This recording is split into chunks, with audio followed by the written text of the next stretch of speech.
President Trump making an announcement linking Tylenol use during pregnancy to an increase in autism cases due to the active ingredient acetaminophen used in the over-the-counter drug. Tylenol during pregnancy can be associated with a very increased risk of autism. So taking Tylenol is not good. All right, I'll say it. It's not good.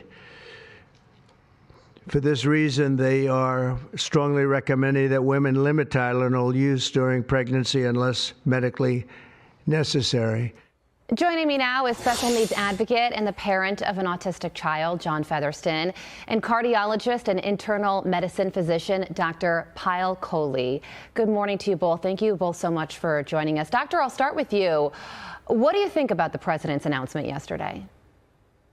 You know, I have to say that I want to commend the administration for looking into increased causes of autism, which we know the incidence of autism has been increasing in recent years. But we really have to be careful here interpreting the science, because what the science has shown us is an association between the use of acetaminophen and increased risk of autism. Now, note that I said association and not causation. So what I mean here is we're not clear if Tylenol is just a marker of something risky, like a fever, an infection, a migraine, or something else, or Tylenol is actually involved in the risk.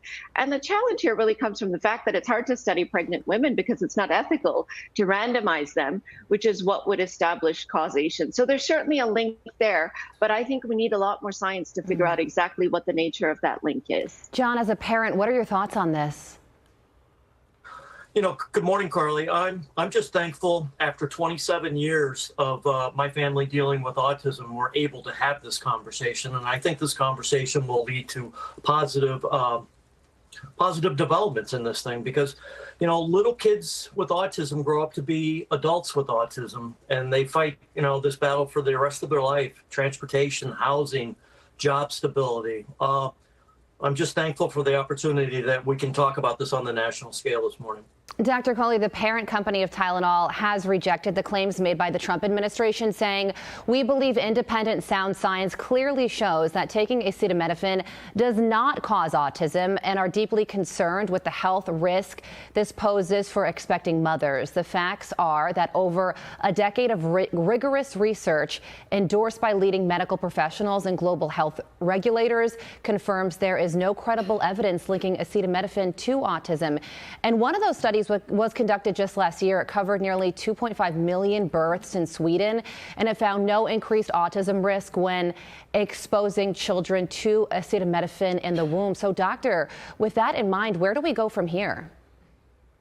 You know, I would say it's complicated. The science so far, it's probably inconclusive. I wouldn't say it's definitive one way or the other, but I do feel very comfortable based on the decades of data that we have, telling my pregnant patients that they can use acetaminophen safely in the shortest duration possible for the shortest dose, because we know that not using it and exposing the baby and the placenta and the mom to fever, to infection, to pain are all bad things as well. And the Swedish study that you talk about from last year with 2.5 million kids, what was really interesting about that is that they used what's called a sibling control, because we know autism is complicated. There's many factors involved, including genetics and environmental exposures.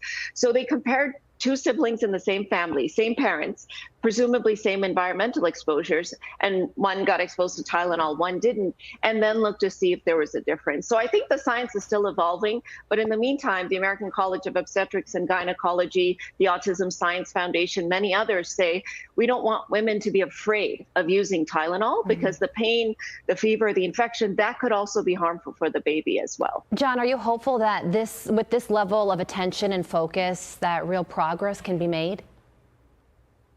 That is the goal, Carly. I mean, like I said, national spotlight on this. You know, I don't pretend to know what causes autism. I lean towards environmental and the pacing of the vaccines. But let's just investigate this and try to find out, because there are so many families that are struggling with this, and conversation is going to lead us to positive results. So I praise the administration for having this conversation. And President Trump called this the biggest medical announcement in the history of our country, so they certainly are making it a focus. John, Dr. Coley, thank you both so much for joining us.